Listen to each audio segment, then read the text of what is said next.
여러분 안녕하세요. 트렌드 코리아 톡톡 진행을 맡은 노무아입니다. 병오는 새해 잘 보내고 계신지 모르겠습니다. 저는 매일 일기를 쓰는 습관이 있는데요. 처음에는 2026년이라는 숫자가 어색했지만 이제는 조금 적응이 된 것 같은데요. 2026년 새해도 저희와 함께 계속해서 활기차게 보내시면 좋을 것 같습니다. 이 기운 그대로 이어서 오늘 트렌드 코리아 톡톡의 첫 시간도 가까이 톡으로 시작해 보려고 하는데요. 오늘 스튜디오를 환하게 밝혀줄 이탁 가수 모셨습니다. 어서 오세요. 안녕하세요.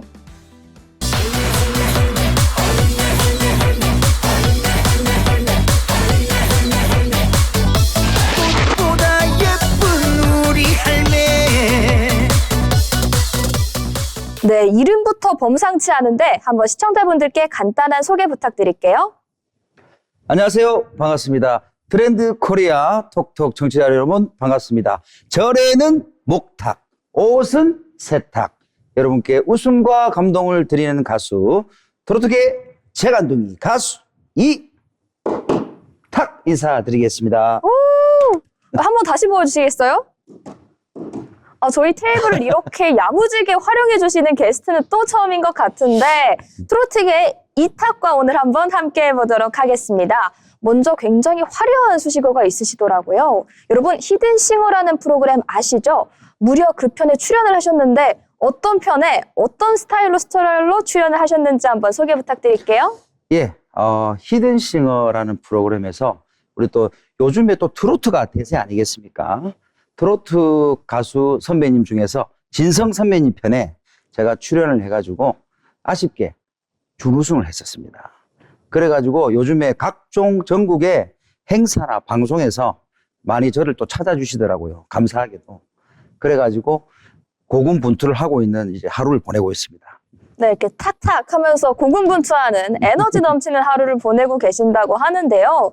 궁금한 게 있습니다. 예. 아쉽게 준우승이라고 하셨는데 사실 이 히든싱어라는 프로그램을 보신 분들은 아시겠죠? 이 준우승까지 가는 게 쉽지가 않거든요. 맞습니다. 그러면 어떻게 그 프로를 출연하게 되셨는지 계기가 궁금한데요. 예, 그 프로그램에 제가 방송을 이제 하기 한참 전부터 이제 진성 선배님 목소리가 워낙 좀 특이하다 보니까 처음에는 안 하려고 했다고 하더라고요. 저한테 작가분이 제일 먼저 연락이 오셨는데 제가 평소에 안 그래도 행사나 방송에서 진성 선배님의 노래를 엄청 자주 불렀는데 그 제 노래하는 걸 보고 좀 톤이 비슷하니까 아마도 작가님께서 찾아주신 것 같습니다.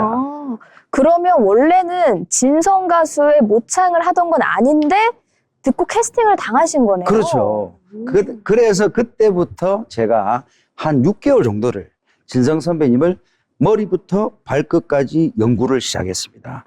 연구를 해본 결과 딱 3가지가 나오더라고요. 3가지 팁이 있는데 우리 아나운서님도 같이 해주시면 네. 재밌을 겁니다.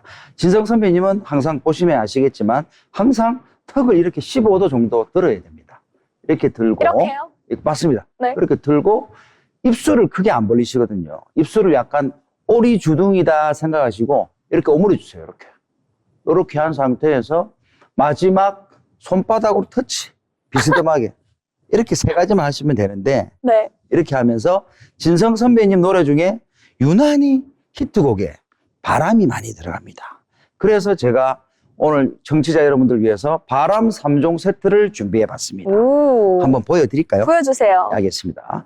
바람에 바람 동쪽에서 부는 바람 이렇게. 여러분 주의하세요. 오늘 가까이 톡 이탁 특집입니다. 진성 특집 아니라는 점 다시 한번 확실히 알려드리려고 하는데요.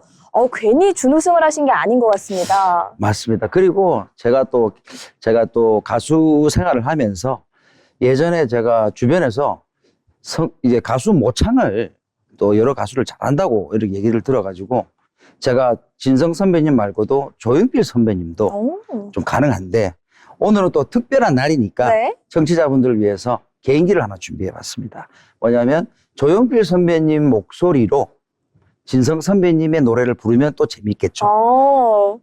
조용필 선배님이 부르는 진성 선배님의 안동역에서 짧게 다시 조용필 선배님 또 빙의를 잠깐 쎄 준비됐습니다. 네. 가보겠습니다. 시동 거시고. 예.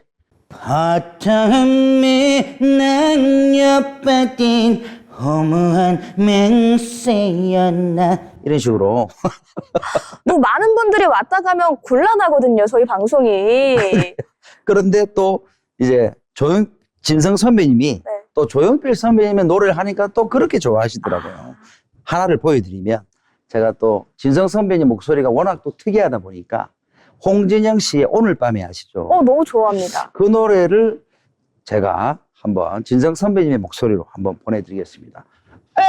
준비됐습니다. 네. 가보겠습니다. 오늘 밤에 아무도 모르게 나랑 둘이서 사랑을 할 거야. 마무리 포즈까지. 이렇게 박수 한번 쳐보겠습니다. 네.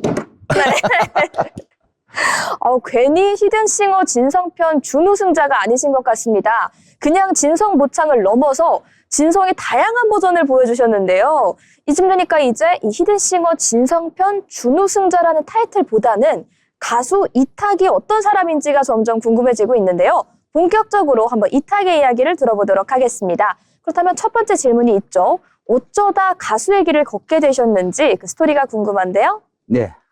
제가 여러분들 다들 아시는 유명한 프로그램이죠. K본부에 전국 노래자랑이라는 프로그램이 있습니다. 거기에 제가 대학교 다닐 때 거기 우연히 출연을 했는데 거기에서 이제 제가 노래하는 걸 보고 이제 연락이 오셔가지고 그때는 제가 부산에서 시작을 했어요. 네. 그래 부산에서 시작하니까 너무 좁아서 안 되겠다 싶어서 큰 마음 먹고 제가 서울로 무작정 상경을 했습니다. 그렇게 하면서 이제 그때 당시에는 트로트가 너무 지금처럼 이렇게 좀 퍼지지가 않았었거든요. 이렇게 메이저한 장르가 예. 아니었잖아요. 그래가지고 그때는 더욱더 힘들었습니다. 그럴 때 시작을 하다 보니까 그때는 노래를 하기 위해서 이제 뭐 택배 상하차부터 이제 막노동 일부터 안 해본 일이 없는 것 같습니다. 집에서 반대를 했기 때문에 그렇게 어렵게 이제 고생을 한 만큼 트로트의 한이라죠. 그 노래가 나오는 것 같더라고요. 그래서 그때부터 본격적으로 2014년도 1월에 3년을 준비해가지고 데뷔를 했습니다.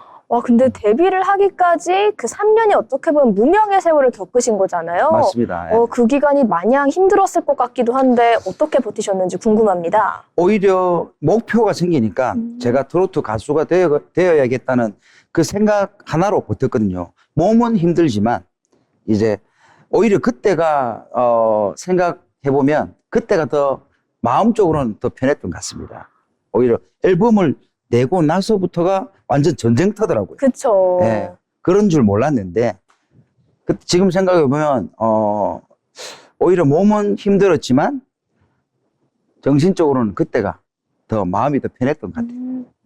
고되고 힘들었지만 꿈을 향해 달려나가는 그 과정을 진심으로 즐기셨기 때문에 지금 이 이탁의 목소리에 이렇게 짙은 호소력이 있는 게 아닌가 이런 생각이 드는데요. 이쯤에서 이탁의 노래를 한 소절 들어볼까 합니다. 가능하실까요? 예, 제가 작년에 아직 1년이 안 됐습니다. 따끈따끈한 신곡이 나왔는데 노래 제목부터가 여러분들이 확 와닿을 수 있는 제목이거든요. 제목이 뭐냐면 꽃보다 할매. 아이고. 꽃보다 할매라는 노래인데 사실 제가 어릴 적에 할머니 밑에서 컸습니다. 할머니 밑에서 크다 보니까 이 노래를 듣는 순간 저희 할머니를 생각나게 하는 노래더라고요. 그런데 더욱이 너무나도 가사도 재밌고 너무나도 또 신나는 댄스 트로트입니다. 한번 들으시면 우리 아나운서님도 한번 들어보시면 계속 주무시기 전에 네. 머릿속에서 할매 하실 거라고 믿어 의심치 않습니다. 한번 보여드릴까요? 한번 보여주세요. 같이 함께 해주시면 좋을 것 같습니다. 알겠습니다. 일단은 오른팔을 앞으로 한번 펴보시고 이렇게 말을 타는 느낌으로 네. 한번 돌려주시면 됩니다. 할매 이거 맞나요? 맞습니다. 할매. 그 다음에 양손 꽃받침 하시면서 할매 할매. 다시 한 번 더. 네. 할매. 마지막으로 양손 머리 뒤로. 할매 하시면서 마지막에 꽃보다 예쁜 우리 할매 이렇게 하는데 그럼 연속 동작으로 한번 같이 해볼까요? 네. 제가 한번 오 할매 할매 할매 할매 할매 할매 할매 할매 할매 할매 할매 할매 할매 꽃보다 예쁜 우리 할매 이런 노래입니다. 저희 할머니도 너무 좋아하실 것 같은 예감이 드는데 예, 한번 노래를 해주시면 제가 박자를 맞춰서 열심히 해보도록 하겠습니다. 진짜죠? 당연하죠. 믿어 의심치 않겠습니다. 알겠습니다. 약속. 약속. 저희가 반주는 못 드리지만 춤은 춰드릴 수 있으니까요. 꽃보다 할매 한 소절 부탁드릴게요. 예. 오 할매 할매 할매 할매 할매 할매 할매 할매 할매 할매 할매 할매 할매 꽃보다 예쁜 우리 할매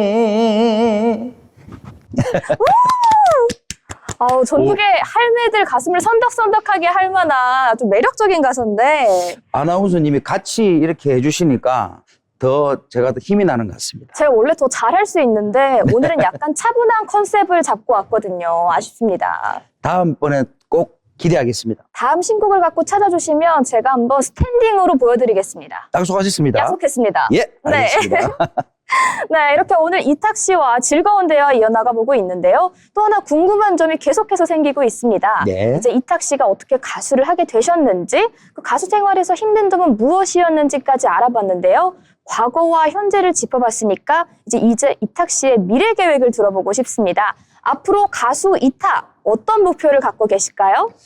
여러분들에게 가수 이탁으로서 제가 신곡 꽃보다 할매를 딱 받고 나서 올 한 해는 꽃보다 할매를 전국 방방곡곡에 여러분들에게 알릴 수 있는 그런 한 해가 됐으면 하는 바람이고 또 저 이탁이라는 가수를 여러분들이 편안하게 다가갈 수 있게끔 최선을 다해서 열심히 달려가 보겠습니다. 감사합니다. 저는 사실 처음에 스튜디오에 등장을 하셨을 때는 예. 오늘 얼룩말처럼 좀 범상치 않은 의상을 입고 오셨잖아요. 예. 그 포스와 기운에 살짝 압도당했는데 정말 저를 편하게 대해주시고 편하게 이 할매 춤까지 가르쳐주신 덕분에 이탁 씨의 소원이 올해는 크게 이루어지지 않을까 이런 긍정적인 생각이 들고 있습니다. 감사합니다. 궁금한 점이 하나 있는데요. 예. 그렇다면 가수 생활을 하면서 지금까지 가장 기억에 남았던 순간은 언제일까요? 아무래도 가수라면 대중들이 이탁이라는 가수를 기억해 주는 순간이지 않을까 싶은데 저도 그런 순간이 한 번 있었거든요. 그때가 언제냐면 제가 제 기억에 한 7, 8년 전 이제 일본으로 이제 크루즈 행사를 갔던 적이 있어요. 그 제가 노래를 하고 이제 대기실로 오는 무대 밑으로 내려왔는데 어떤 한 팬분이 그날 저를 처음 보셨는데 손을 꽉 잡으시면서 이탁 씨 너무 감동받았다고 이탁 씨 꼭 잘 될 거니까 제가 이탁 씨 잘 될 때까지 무조건 응원 드리겠다고 그렇게 손을 꽉 잡으시면서 진심 어린 그 말씀을 해주시는데 그때 저도 모르게 속으로 눈물이 나더라고요. 그래서 그 팬분이 때문에 제가 힘들지만 지금까지 버티고 올 수 있었던 원동력이 되지 않았나 그런 생각이 듭니다. 아직도 그 팬분이 기억나는데 한번 인사드려도 되겠습니까? 네. 어머니 다시 한번 그 여러 어머니 덕분에 제가 지금까지 가수 생활을 하면서 절대 잊지 않고 꼭 성공할 수 있는 원동력이 됐던 것 같습니다. 앞으로 잘 지켜봐 주시고 이탁의 새로운 모습도 기대해 주세요. 다시 한번 감사드립니다. 이 방송을 보고 계실 어메가 그 순간을 기억하면서 또 한 번 감동을 받으셨을 것 같은 생각이 듭니다. 어떻게 보면 예상치 못했던 순간이었잖아요. 그렇죠. 저는 무대 위에서는 그냥 가수로서 이제 무대에 충실했을 뿐인데 끝나고 내려오니까 또 저한테 또 감동을 받으셨다고 하셔서 너무 뿌듯했던 순간이었던 것 같습니다. 예. 어쩌면 영화의 한순간처럼 계속해서 되돌려보고 싶은 순간이었던 것 같습니다. 이렇게 팬분들과 이탁 씨의 영원한 교감이 계속해서 이어지기를 저희도 진심으로 응원하겠습니다. 이 꽃보다 할매, 작년에 발매된 곡이라고는 하지만 아직 1월이기 때문에 굉장히 따끈따끈한 신곡인데요. 이탁 씨의 바람처럼 이 꽃보다 할매가 올해는 전국에 울려 퍼지기를 저희 같이 응원해 보도록 하겠습니다. 또 하나 감사합니다. 궁금한 점이 있는데요. 네. 그렇다면 가수 이탁 말고 그냥 사람 이탁이 있을 거 아니에요. 그렇죠. 가수 이탁의 목표와 달리 올해 인간으로서 사람 이탁의 목표는 이거다. 이렇게 짚어볼 만한 게 있을까요? 네, 사람 이탁으로서 짚어보자면, 저는 이제 무대 위에서만 가수지, 내려오면 저는 이제 일반인과 똑같다고 생각하거든요. 그래서 저는 이제 좀 사람이 그렇잖아요. 내려놓는다는 말이 있는데, 처음에는 이제 가수로서의 무조건 성공해야 되겠다는 그 생각만 가지고 가다 보니까 욕심이 많았던 것 같아요. 그래서, 올해부터는 제가 마음 먹기를, 좀 내려놓으면 더 좋은 일이 생기지 않을까. 그런 생각입니다. 이게 비워내야 그만큼 채워낼 그렇죠. 수 있다는 말이 있죠. 맞습니다. 예. 그만큼 큰 목표를 갖고 계시지만 인간 이탁으로서는 이만큼을 비웠으니 자연스럽게 예상치 못한 행운들로 이 공간이 채워지지 않을까 이런 생각이 듭니다. 그래서 오늘 이렇게 네. 아나운서님과도 이런 좋은 방송을 할 수 있는 거 아니겠습니까? 한 번 더 해볼까요? 할매 할매 할매 할매 할매 할매 할매 할매 할매 할매 할매 할매 꽃보다 예쁜 우리 할매. 내려놓는 연습을 꼭 올해는 시행하도록 하겠습니다. 네, 꽃보다 할매 저희 방송에서도 열심히 보여드린 만큼 여러분도 꼭 챙겨 들어주시면 좋을 것 같고요. 자, 이제 궁금한 점이 하나가 더 남았습니다. 네, 또 남았나요? 네, 또 있습니다. 이탁 씨의 매력 덕분에 자꾸자꾸 궁금한 점이 생기고 있는데요. 예. 이제 목표에 대해 들어봤잖아요. 혹시 작년 한 해 아쉬웠던 점도 있으실까요? 작년 한 해 아쉬웠던 점. 작년에 아쉬웠던 점은, 꽃보다 할매를 만나가지고, 네. 꽃보다 할매를 준비하면서 사실은 제가 원래 춤을 추던 사람이 아니었거든요. 오. 그래서 진짜 포기를 해야 되나 이런 생각도 했는데 진짜 한번 이악 물고 해봤는데 계속 이게 춤이라는 것도 노래도 마찬가지지만 하다 보니까 늘어가지더라고요. 그쵸. 그래가서 꽃보다 할매를 항상 처음 들어보는 노래인데도 불구하고 행사장을 가면은 제일 반응이 좋더라고요. 끝나고 나니까. 그래서 너무 기분이 좋아가지고 꽃보다 할매를 이제 전국 방방곡곡으로 알리다 보니까 이제 그런 점을 제가 생각을 못했던 것 같습니다. 진짜 한 번도 생각을 못했던 것 같습니다. 그렇지만 오히려 아쉬운 점이 있을 때 예. 새로운 목표를 향해 나아갈 수 있기 때문에 이 기회가 오히려 이 이탁을 꽃보다 이탁으로 말리는 발돋움이 되지 않을까 이런 아우. 생각을 해봅니다. 맞습니다. 네. 아쉬운 점이라면 굳이 하나 아쉬운 점이라고 하자면 작년에는 이제 방송은 제대로 많이 못했던 것 같아요. 하긴 했지만 작년에는 이제 그 원동력을 발걸음을 쌓는 밑거름이었다면 올해부터는 이제 한 단계 더 나아갈 수 있는 그런 해가 됐으면 하는 바람입니다. 네, 오늘 가까이톡에선 이렇게 이탁 씨와 함께 다양한 이야기를 들어봤는데요. 말씀하신 것처럼 지난 한 해는 이탁을 위한 그런 추진력을 쌓는 한 해였던 것 같습니다. 이제 꽃보다 할매라는 멋진 무기도 준비되어 있으니까요. 올해는 이 꽃보다 할매와 함께 전국으로 뻗어나가는 멋진 가수가 되시길 저희 트렌드 코리아 톡톡이 함께 응원하도록 하겠습니다. 마지막으로 시청자분들께 자기 PR 한마디 부탁드릴게요. 예, 트렌드 코리아 톡톡 청취자 여러분, 지금까지 가수 이탁이었습니다. 가수 이탁의 꽃보다 할매 들으시고 항상 행복하세요, 여러분. 많은 사랑 이탁해요. 이탁해요. 네, 고생하셨습니다. 오늘 이렇게 가까이톡 시간에는 가수 이탁과 함께 했습니다.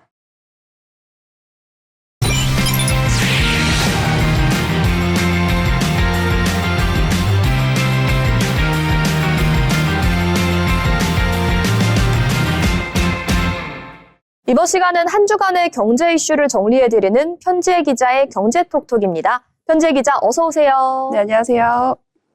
네, 먼저 통합특별시에 관련된 이야기로 시작을 해보려고 하는데요. 최근에 행정통합에 관련된 논의가 다시 한번 전국적으로 속도를 내고 있습니다. 정부가 대전과 충남, 광주와 전납의 통합이 이뤄질 경우 4년간 최대 20조 원을 지원한다는 대규모 인센티브를 내놓으면서인데요. 이제 행정통합은 정치적인 구호가 아닌 지역경제의 판을 바꾸는 방향으로 진행되고 있습니다. 네, 정부가 행정통합에 확실한 보상표를 제시한 겁니다. 정부는 대전과 충남, 광주와 전남이 통합해 통합특별시가 출범할 경우 연간 최대 5조 원, 그러니까 4년간 최대 20조 원의 재정을 지원하겠다고 밝혔습니다. 단순한 일회성 지원이 아니라 지방교부세와는 별도로 행정통합교부세와 행정통합지원금을 새로 만들어주겠다는 구조입니다. 네, 이번 지원의 규모가 20조라고 하죠. 그 규모가 상당히 큰데 이 정도의 규모면 실제로 통합을 결정할 만한 유인이 될 수도 있을 것 같습니다. 네, 정부 추산으로는 통합이 완료될 경우 해당 지역 재정 규모가 지금보다 약 25%가 늘어날 것으로 보고 있습니다. 이건 단순히 예산이 조금 늘어나는 수준이 아니라 지역이 쓸 수 있는 정책 여력이 완전히 달라진다는 의미입니다. 그래서 이번 발표 이후 행정통합이 현실적인 선택지가 됐다는 평가가 나오고 있습니다. 그렇다면 재정 지원 말고도 다른 혜택이 있는 상황일까요? 네, 여기서부터가 경제톡톡에서 짚어본 이유인데요. 정부는 통합특별시에 서울특별시에 준하는 지위와 권한을 주겠다고 밝혔습니다. 부단체장은 지금보다 늘어나고 직급도 차관급으로 격상됩니다. 또 내년에 예정된 2차 공공기관 이전에도 통합특별시를 우선적으로 고려하겠다는 방침입니다. 아무래도 공공기관의 이전까지 고려가 된다면 정말 직접적인 영향이 있을 것 같습니다. 그렇습니다. 공공기관 이전은 단순히 건물 하나 들어오는 문제가 아니라 일자리와 주거 수요, 그리고 교육, 그리고 상권까지 연쇄적으로 움직이게 됩니다. 여기에 더해 통합특별시에 입주하는 기업에는 고용보전금과 토지 임대료 감면, 그리고 지방세 감면 같은 혜택도 함께 주겠다고 했습니다. 결국 행정통합을 재정, 산업, 일자리 패키지로 묶은 겁니다. 그렇다면 자연스럽게 다른 지역도 관심을 가질 수밖에 없을 것 같습니다. 맞습니다. 이번 발표로 행정통합은 해볼까 말까 하는 실험이 아니라 안 하면 손해일 수 있는 선택지로 바뀌었습니다.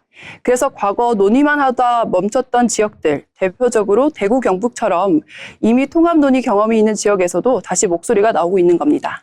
네, 그렇지만 큰 변화가 일어나는 만큼 우려의 목소리도 나오고 있는데요. 네, 물론입니다. 정부는 최대 40조 원에 달할 수 있는 추가 재정 소요에 대해 구체적인 재원 마련 방안은 아직 제시하지 않은 상태입니다. 또 통합 이후 행정 중심지 선정, 권한 배분, 지역 간 이해관계 조정 같은 문제는 여전히 남아 있습니다. 그래서 속도보다 설계가 중요하다는 신중론도 함께 나오고 있는 상황입니다. 네, 이렇게 정부가 대규모의 인센티브를 제시하면서 행정 통합의 논의는 이제 전국적인 토론 주제로 떠오르고 있습니다. 행정 통합이 지역 성장의 기회가 될지 아니면 또 다른 갈등의 씨앗이 될지는 앞으로의 선택에 달려 있는 것 같습니다. 다음 이슈입니다. 요즘 청년들 사이에서 이런 말이 심심찮게 들려오죠.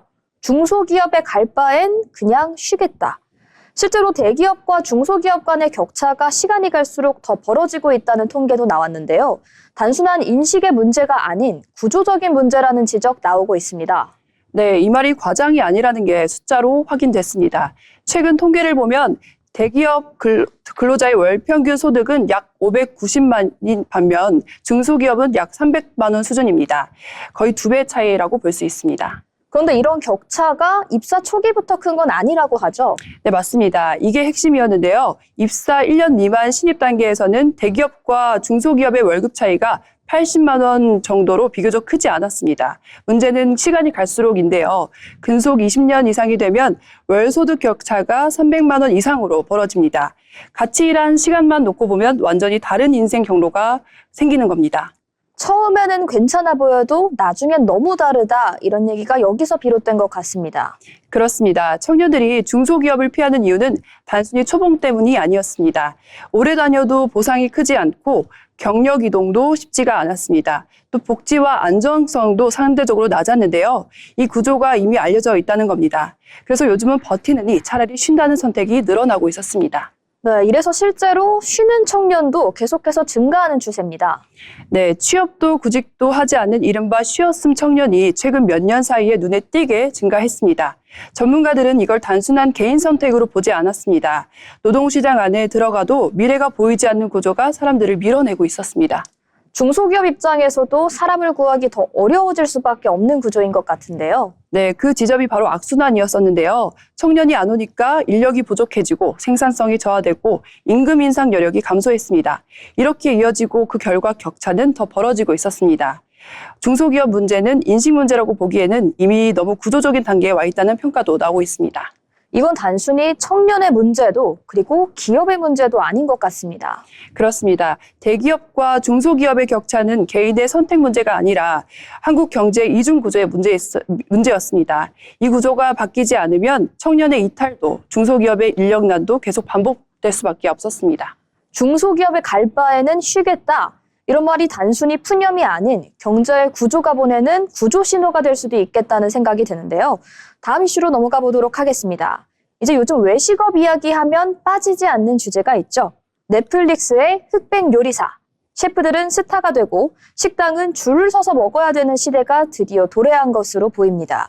그런데 정작 현장에서는 사장님들은 직원을 줄이고 영업시간을 줄이고 있다는 얘기가 나오는데 어떤 상황일까요? 네, 겉으로 보기에는 호황이지만 자세히 들여다보면 속은 구조조정을 하고 있는 상황입니다. 흑백 요리사 같은 프로그램 덕분에 외식에 대한 관심은 커졌지만 모든 식당이 그 혜택을 보는 건 아니었습니다. 오히려 최근 외식 업계에서는 2차 구조조정이 본격화되고 있다는 분석이 나오고 있습니다. 2차 구조조정이란 건 폐업 말고 다른 얘기일까요? 네, 이번에는 상황이 조금 달라졌는데요. 1차 구조조정이 문을 닫는 식당이었다면 2차 구조조정은 버티기 위해 줄이는 구조조정입니다. 실태조사를 보면 식당 사장님 절반 가까이가 직원을 줄였거나 줄일 계획이라고 답했습니다. 손님이 없어서가 아니라 비용을 감당할 수 없어서였습니다. 이제 흑백 요리사를 보면 장사가 잘 되면 사람을 더 뽑아야 될 것 같은데 그게 요즘과 가장 다른 점입니다. 예전에는 매출이 늘면 사람을 뽑았는데 지금은 매출이 늘어도 사람을 줄입니다. 왜냐하면 인건비와 식자재비 그리고 임대료 이렇게 이 세 가지가 동시에 올라가면서 팔수록 남는 게 없다라는 말이 현장에서 나오고 있기 때문입니다. 아, 그래서 영업 방식이 달라지는 거군요. 그렇습니다. 요즘 외식업계에서는 이런 선택이 늘고 있습니다. 저녁 장사를 포기하고 점심시간대에만 운영하면서 영업시간을 단축하기도 하고요. 주 6일에서 주 5일로 영업일을 줄이기도 합니다. 또 홀 직원 없이 사장님 혼자 운영하는 나홀로 영업점도 늘어나고 있습니다. 구조를 이렇게 바꾸면서 조정을 하고 있었습니다. 그럼 흑백 요리사 같은 콘텐츠는 오히려 착시를 주는 효과가 있겠습니다. 네, 그렇게 보는 시각도 많았었는데요. 흑백 요리사는 상위 1% 셰프와 맛집을 비추고 있는데요. 하지만 현실의 외식업은 동네 식당과 가족 운영 가게, 그리고 소규모 자영업자가 대부분입니다. 전문가들은 잘 되는 곳만 더 잘 되는 외식업의 K자유 구조가 더 심해졌다고 말합니다. 아무래도 고용의 구조도 완전히 뒤바뀌는 느낌인데요. 네, 여기서도 역전 현상이 일어나고 있었습니다. 예전에는 사람을 써야 장사가 커졌다면 지금은 사람을 줄여야 장사가 그나마 유지되고 있었습니다. 그래서 사장님들 사이에서는 직원을 한 명 더 쓰느니 차라리 내가 더 일하는 게 낫다라는 현실적인 판단이 돼버렸습니다. 결국 외식업이 고용을 만드는 산업에서 혼자 버티는 산업으로 변화해버린 것 같습니다. 예, 그렇습니다. 이건 단순히 식당 몇 곳의 문제가 아니라 외식업이 더 이상 일자리를 흡수하지 못하는 구조로 바뀌고 있다는 신호입니다. 외식업의 2차 구조조정은 단순한 자영업의 문제가 아닙니다. 이제는 우리 소비와 일자리의 풍경이 바뀌고 있다는 그 신호로 받아들이면 좋을 것 같은데요. 다음 이슈로 넘어가 보도록 하겠습니다. 요즘 어린이집 그리고 유치원에 다니는 집에서는 이런 말이 나옵니다. 이거 혹시 노로바이러스 아니야? 실제로 노로바이러스의 감염증 환자가 최근 5년 사이 가장 많은 수준을 기록했는데요. 특히 아이들의 비중이 높다고 합니다. 네, 이번 겨울 노로바이러스의 확산세가 심상치가 않습니다. 질병관리청 자료를 보면 올해 1월 둘째 주 기준 노로바이러스 환자가 500명 넘게 발생했는데 이건 최근 5년 가운데 가장 많은 수치였습니다. 무엇보다 눈에 띄는 건 연령대였습니다. 아이들이 많이 걸렸다는 거죠? 네, 전체 환자 가운데 6세 이하 영유아가 약 40%로 가장 많았습니다. 어린이집이나 유치원처럼 단체 생활을 하는 공간에서 집단 감염이 쉽게 일어나는 구조입니다. 그렇다면 어린이집이나 유치원 같은 곳에서 노로바이러스가 매년 나오긴 했습니다. 그런데 왜 갑자기 늘어났을까요? 이유는 몇 가지가 겹쳤습니다. 먼저 노로바이러스 자체가 소량만으로 감염이 되는 바이러스입니다. 오염된 음식이나 물뿐 아니라 환자와의 접촉, 구토물에서 나온 미세한 비말만으로도 전파가 될 수 있습니다. 여기에 마스크 착용이 줄고 실내 활동이 늘어난 것도 확산 요인으로 꼽힙니다. 그런데 특히 어린이집에서 확산이 속도가 높다고 합니다. 네, 작년 집단 감염 사례를 분석해 보면 감염 경로가 확산된 노로바이러스 사례 중 60% 이상이 사람 간의 전파였습니다. 그중에서도 어린이집과 유치원 같은 영유아 시설이 가장 큰 비중을 차지했는데요. 아이들은 손 씻기나 위생 관리가 어렵고 장난감이나 문고리 등처럼 공용 물품을 많이 만지기 때문입니다. 그런 배경이 있을 수 있겠네요. 그런데 이 노로바이러스의 증상, 성인도 견디기가 꽤 어렵습니다. 네, 보통 감염이 되면 하루 이틀 안에 구토와 설사, 보통, 그리고 발열 같은 증상이 나타납니다. 대부분 며칠 안에 회복이 되지만 영유아나 고령층은 탈수 위험 때문에 주의가 필요합니다. 특히 증상이 사라진 뒤에도 최소 이틀 정도는 등원과 등교를 피하는 게 권고됩니다. 그러면 예방은 어떻게 하면 좋을까요? 매번 손을 씻으라는 말만 하기엔 현실적으로 어렵다는 생각이 드는데요. 네, 실생활에서는 이렇게만 기억하시면 됩니다. 손은 흐르는 물에 비누로 자주 씻고 구토나 설사 증상이 있으면 바로 분리시킵니다. 화장실 물 내릴 때는 뚜껑을 닫고 장난감이나 문고리 같은 접촉면은 자주 소독해 주셔야 합니다. 특히 아이 있는 집은 한 명이 아프면 바로 번진다라는 전제로 조금 과하게 관리하시는 게 안전합니다. 네, 이렇게 노로바이러스는 낯선 손님이 아닌 매년 겨울마다 찾아오는 단골 손님입니다. 다만 이번처럼 아이들을 중심으로 빠르게 퍼져나갈 때는 각 가정과 시설의 대응이 그 무엇보다 주의해 보이니까요. 여러분도 모두 주의하시길 바랍니다. 이렇게 오늘 편지의 기자와 함께 다양한 사회의 경제적 이슈 알아봤습니다. 지금까지 편지의 기자의 경제톡톡이었습니다.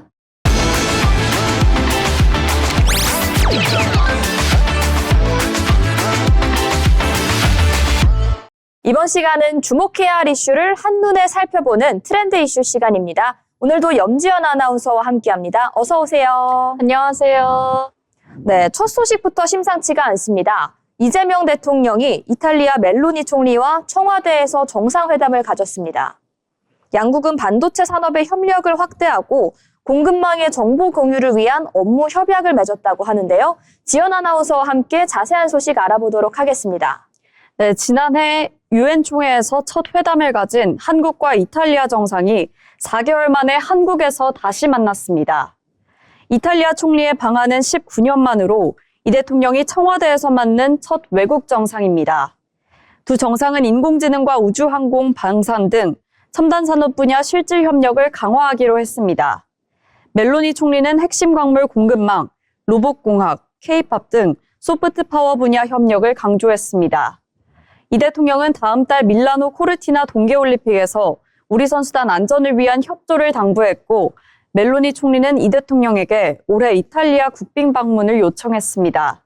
네, 자세한 협약의 내용을 들어보니까요. 이번 정상회담은 단순히 첨단 산업 그리고 공급망을 넘어서 안보와 문화까지 그 협력의 지평을 넓히는 계기가 된 것 같습니다. 한국과 이탈리아의 관계가 전략적인 동반자로 한 단계 격상할 수 있을지 그 귀추가 주목됩니다. 다음 이슈입니다. 지연 아나운서, 이제 지난 19일에 예정됐던 이해훈 기획예산처 장관 후보자의 인사청문회가 시작조차 하지 못하고 파행으로 끝났다는 소식이 있었는데요. 자세한 내용 전해주시죠. 네, 맞습니다. 자료를 안 냈다며 사퇴를 촉구하는 야당과 청문회를 열자는 여당이 충돌하면서 후보자는 입장조차 못했습니다. 이해훈 후보자 인사청문회를 열기로 했던 국회 재경위 전체회의. 하지만 후보자 자리는 비워둔 채 여야는 신경전부터 벌였습니다. 여당은 국민 눈높이에서 철저히 검증하자며 청문회 개최를 요구했고 야당은 이 후보자의 자료 제출 부실을 지적하며 사퇴를 촉구했습니다. 쳇바퀴 공방 속의 회의는 1시간 반 만에 중단됐고 다시 열리지는 못했습니다. 국민의힘은 추가 제출 자료 분석에 이틀은 필요하다는 입장인데 여야 합의 시 청문 보고서 채택 시한인 21일까지는 개최 가능성이 열려 있습니다. 청문 절차가 최종 불발되면 이 후보자 임명 결정은 대통령 몫으로 돌아갑니다. 네, 이 같은 여야의 대치 속에 청문회 일정조차 잡히지 못하면서 인사검증을 둘러싼 이제 정치적 책임에 대한 공론은 어디까지 펼쳐질지 그 귀추에 주목해보면 좋을 것 같습니다. 청문회 재개 여부와 후보자 임명 문제를 둘러싼 결정이 어떤 결론으로 이어질지에도 주목해보면 좋을 것 같은데요. 다음 이슈 역시 관련된 이슈입니다. 이어서 한 차례 부갈됐던 민주당의 1인 1표제가 정청래 대표의 주도로 다시 추진됩니다. 정 대표의 연임용으로 보인다는 친명계의 지적에 이어서 정 대표 측이 강하게 반박하며 이 같은 상황은 감정 싸움으로도 번지고 있는데요. 네, 정청래 대표의 핵심 공약인 당원 1인 1표제. 지난달 정족수 부족으로 관련 당원 개정이 무산됐는데 재추진이 의결됐습니다. 친명계 최고위원들은 정 대표에게 유리한 개정, 이해충돌이라고 비판했고 정 대표 측은 선을 넘었다며 맞섰습니다. 해당 행위는 공개 경고가 기름을 부은 겁니다. 박수현 대변인이 해당 행위 발언에 사과했지만 친명계 반발은 수그러들지 않았습니다. 네, 이어 정 대표는 당내 논란에 대한 관계는 언급을 하지 않고 민주당의 1인 1표는 전체의 이익이다라고 밝혔는데요. 지도부의 균열 속에 다음 달 초 최종 표결을 앞두고 당내에서는 표 대결이 시작되는 기류도 관측되고 있습니다. 네, 1인 1표제를 둘러싼 갈등이 지도부 갈등으로 번지면서 민주당 내부의 긴장감은 더욱 높아지고 있습니다. 최종 표결을 앞두고 당내 역학구도가 어떻게 재편될지 주목됩니다. 네, 다음 뉴스입니다. 신청 서류 조작, 보험 기업 팔기, 정책자금 대출을 미끼로 한 이런 불법 영업의 실태가 드디어 드러났습니다. 보도 이후 정부는 11개 기관이 참여하는 범정부 TF팀을 꾸렸는데요. 모든 수단을 동원해 불법 브로커를 잡겠다면서 강한 의지를 드러냈습니다. 맞습니다. 소상공인과 중소기업의 사업자금을 저금리로 빌려주는 정책자금 대출은 올해 정부의 직접 대출 예산만 7조 원에 이르는 대형 정책입니다. 보증까지 합치면 규모가 20조 원이 넘는데요. 정부는 TF까지 띄웠지만 법도 단속도 허술한 빈틈은 존재했습니다. 대출받도록 컨설팅을 해주고 수억 원을 번다는 이른바 정책지도사를 육성하는 체계가 있을 정도입니다. 네, 정책자금 컨설팅은 인허가나 등록 없이 신고만 하면 영업이 가능한 자유업종에 해당합니다. 이 같은 강의로 이들이 육성하는 정책 지도사는 공인 자격은 아니라고 할 수 있는데요. 게다가 정책 대출 컨설팅을 대가로 대출금에서 떼어가는 수수료 역시 관련해서 법적 기준이 없는 상황입니다. 네, 이 정책 지도사 공인 자격처럼 들리지만 강사 측이 임의로 만들었습니다. 수수료율은 12%만 안 넘으면 괜찮다며 이런 근거를 댑니다. 법원이 확정 판결 채무에 적용되는 지연 이자율을 말하는 거로 보이는데 이게 왜 기준이 되는지는 더 설명하진 않았습니다. 네, 제도적 관리 밖에서 정책자금 대출을 둘러싼 불법 그리고 편법 영업이 확대가 되는 상황에서 소상공인의 피해는 오롯이 개인에게 돌아가고 있습니다. 취약계층을 위한 정책자금이 진정으로 필요한 곳에 쓰일 수 있도록 보다 촘촘한 제도 보완 그리고 실효성 있는 대책이 촉구됩니다. 요즘 그리고 지역사회 곳곳에 공공도서관이 늘어나고 있습니다. 이와 반대로 시각장애인들이 이용하는 점자도서관은 점점 그 수가 줄어들고 있는 추세인데요. 자금난을 겪고 있다고 합니다. 자세한 사항도 지연 아나운서와 함께 살펴보도록 할 텐데요. 네, 서울 서대문구 유일한 시각장애인 전용 도서관은 시각장애인들의 정보 접근권을 충족시켜줬던 서울 점자도서관이 있던 자리입니다. 30여 년간 운영된 이곳도 결국 재전난 끝에 23년 12월 31일부로 폐관했습니다. 각 지자체는 이용객 감소를 이유로 지원금을 줄이고 있습니다. 2020년 8억 원대였던 서울시의 장애인 도서관 보조금은 지난해 5억 원대로 내려앉았습니다. 줄어드는 지원에 시설은 더 열악해지고 이용객 감소세는 가팔라지는 악순환입니다. 이곳을 통해 제공되는 점자교육, 영상 해설 혜택도 차츰 중단되고 있습니다.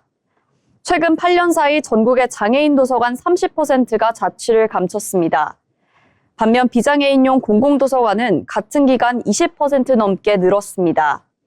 전문가들은 지자체의 자의적인 예산 삭감을 막고 안전적 운영을 보장할 제도적 장치가 시급하다고 말합니다. 네, 이처럼 장애인 도서관에 대한 지원 축소로 정보에 대한 접근 권한이 위협받고 있는 가운데 안정적인 운영을 보장할 제도의 마련이 가장 비급해 보입니다. 다음 뉴스입니다. 공공기관들은 비품을 살 때 일부 반드시 창업기업 제품을 사도록 규정이 되어 있는데요. 창업을 돕겠다는 국가의 취지입니다.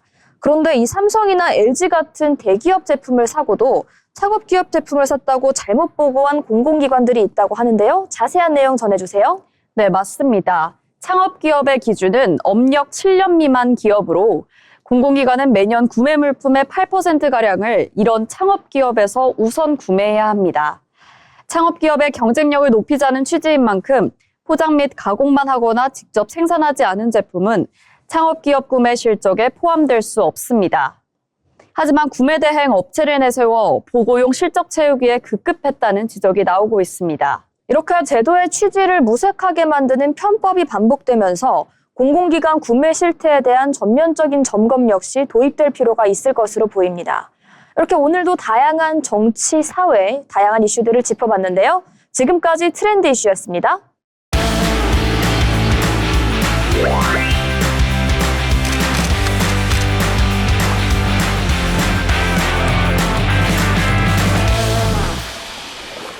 이번 시간은 전국의 축제, 맛집, 전시, 그리고 핫플레이스를 소개해드리는 어디 갈까 시간입니다. 오늘도 전승현 아나운서와 함께합니다. 어서 오세요. 안녕하세요. 승현 아나운서, 오늘은 어디로 떠나볼까요? 네, 겨울이 오면 사람들은 흔히 춥다는 말을 달고 사는데요. 하지만 어떤 도시는 그 추위를 즐길 줄 압니다. 매서운 한파가 오히려 축제가 되고 꽁꽁 언 강위가 놀이터가 되는 곳, 겨울이 가장 역동적으로 살아나는 도시 강원도 화천입니다. 얼음 위에서 즐기는 짜릿한 손맛과 눈과 얼음으로 완성된 겨울 체험의 집합체죠. 오늘은 대한민국 겨울축제의 상징 얼음나라 화천 산천어 축제 현장으로 떠나보겠습니다. 화천하면 산천어 축제, 이 조합은 이미 공식처럼 느껴지는데요. 그만큼 이유가 있겠죠?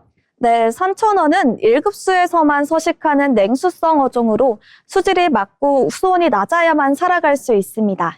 매년 겨울 기온이 영하로 떨어지며 화천천이 30cm 이상 단단히 얼어붙는 환경은 산천어 얼음 낚시가 가능한 최적의 자연 조건이 되는데요. 즉 화천 산천어 축제는 사람이 만든 축제가 아니라 자연이 허락해야만 열릴 수 있는 축제라는 점에서 더 특별하다고 할 수 있습니다. 축제는 사람이 만들지만 그 기회는 결국 자연이 열어준다는 점에서 그 의미가 특별한 것 같습니다. 그렇다면 이 화천 순천어 축제 한번 자세한 일정 짚어볼게요. 네, 얼음나라 화천 산천어 축제는요, 1월 10일부터 2월 1일까지 총 23일간 축제 기간 내내 상설 운영됩니다. 장소는 화천천 일대와 화천읍 중심 축제장으로 평일과 주말 모두 아침과 저녁까지 하루 종일 다양한 체험이 이어지는데요. 단 날씨와 얼음 상태에 따라 운영 시간이나 인원은 현장 상황에 맞게 조절될 수 있다는 점 방문 전에 참고하시면 좋겠습니다. 네, 23일이라는 기간 동안 넉넉하게 운영되니까요. 관심 있으신 분들은 가족과 함께 방문하시면 더더욱 좋을 것 같습니다. 그렇다면 이 축제의 중심은 역시나 얼음 낚시겠죠? 네, 그렇습니다. 화천 산천어의 축제의 상징이자 핵심이죠. 바로 얼음 낚시인데요. 축제 기간 동안 현장 접수 얼음 낚시는 화천천 하류 제1터널부터 가동부 구간에서 운영됩니다. 최대 동시 수용 인원은 8,000명이고 선착순으로 현장 접수 방식으로 운영되는데요. 평일은 오전 9시부터 주말은 조금 더 이른 오전 8시 30분부터 운영되지만 특히 주말에는 오전에 조기 마감되는 경우가 있어서 이른 방문이 필요하겠습니다. 와, 최대 동시 수용 인원이 8,000명이라고 하니까 이번 축제의 규모가 어느 정도인지 저도 실감이 됩니다. 그렇다면 처음 가는 분들은 이 축제에 대해서 준비물이나 주의사항에 대해 궁금하실 것 같은데요. 소개해 주시죠. 네, 몇 가지 꼭 확인하셔야 할 게 있는데요. 먼저 낚시터 내에는 음식물과 아이스박스, 쿨러 등 보관용품 반입이 제한됩니다. 잡은 산천어는 1인당 최대 3마리까지 반출 가능하고요. 담을 수 있는 채즙 봉투는 운영 부스에서 제공됩니다. 또 안전을 위해 텐트나 바람막이 같은 개인 설치물과 난로 등 화기 사용은 금지되어 있고요. 낚시터 전 구역은 금연입니다. 무엇보다 한겨울 얼음 위에서 즐기는 체험인 만큼 따뜻한 복장은 필수겠죠? 네, 이렇게 친절하게 알려주시니까 빨리 이 축제로 떠나고 싶은 마음이 드는데요. 이 얼음 낚시의 종류도 굉장히 다양하다고 합니다. 네, 화천 산천어 축제는요, 관람객 성향에 맞춰 다양한 낚시 프로그램을 운영합니다. 먼저 예약 접수 얼음 낚시는 축제장 상류 배머리교 인근에서 진행되고요. 온라인 사전 예약 후 현장 발권을 통해 이용하실 수 있습니다. 또 외국인과 팸투어 관광객을 위한 전용 얼음터 낚시도 별도로 운영되고요. 외국인 쉼터와 무슬림 기도 등 편의시설도 함께 마련되어 있습니다. 특히 눈길을 끄는 건 산천어 밤낚시인데요. 저녁 7시부터 9시까지 화천군 관내 숙박을 이용한 관광객이나 일반 참가자도 참여할 수 있어 하루를 꽉 채운 축제를 즐길 수 있습니다. 와, 단순한 얼음 낚시가 아니라 이렇게 다양한 종류가 준비되어 있을 거라고는 미처 생각을 못했습니다. 특히 저는 산천어 밤낚시에 강하게 끌리는데요. 밤 풍경을 감상하면서 낚시까지 즐길 수 있다면 그 즐거움이 배가 될 것 같은데요. 그런데 낚시 말고도 이번 축제 즐길 거리가 정말 많아 보입니다. 네, 맞습니다. 화천 산천어 축제는요, 겨울 종합 세트라고 불러도 될 만큼 컨텐츠가 풍부합니다.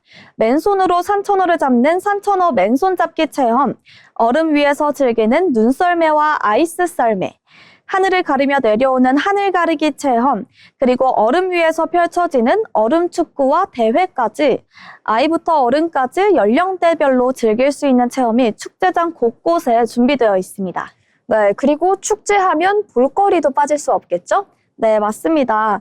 축제장 중심에는 매년 새로운 테마로 꾸며지는 얼구미성 눈조각이 자리하고 있는데요. 높이 8m와 길이 100m 규모의 눈조각은 화천 산천어 축제를 다녀왔다는 인증 사진 명소로도 유명합니다.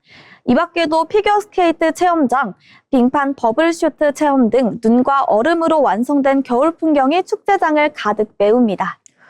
그냥 산천어 축제라고만 생각했는데 겨울에 즐길 수 있는 즐거리들은 다 모아놓은 그런 종합 선물 세트 같은 축제인 것 같습니다. 마지막으로 이번 축제 어떤 분들께 추천하고 싶으신가요? 네, 이번 축제는 겨울을 그냥 지나치기 아쉽다. 아이와 함께 특별한 추억을 만들고 싶으신 분, 그리고 몸으로 겨울을 느껴보고 싶으신 분들이라면 얼음나라 화천 산천어 축제 분명히 만족하실 겁니다.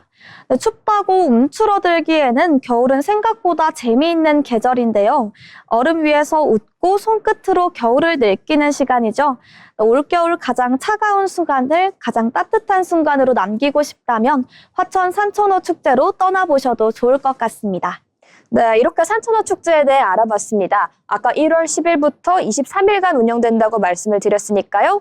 여러분 모두 화천으로 떠나서 즐거운 추억 잔뜩 만드시길 바랍니다. 지금까지 어디 갈까였습니다.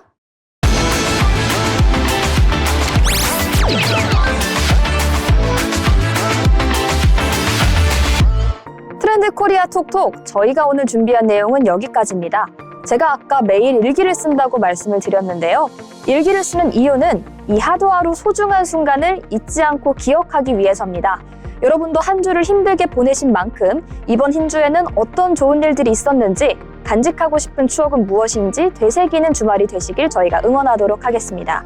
저희는 다음 주에 조금 더 알찬 내용으로 돌아오도록 하겠습니다. 지금까지 진행을 맡은 노무아였습니다. 시청해주신 여러분 고맙습니다.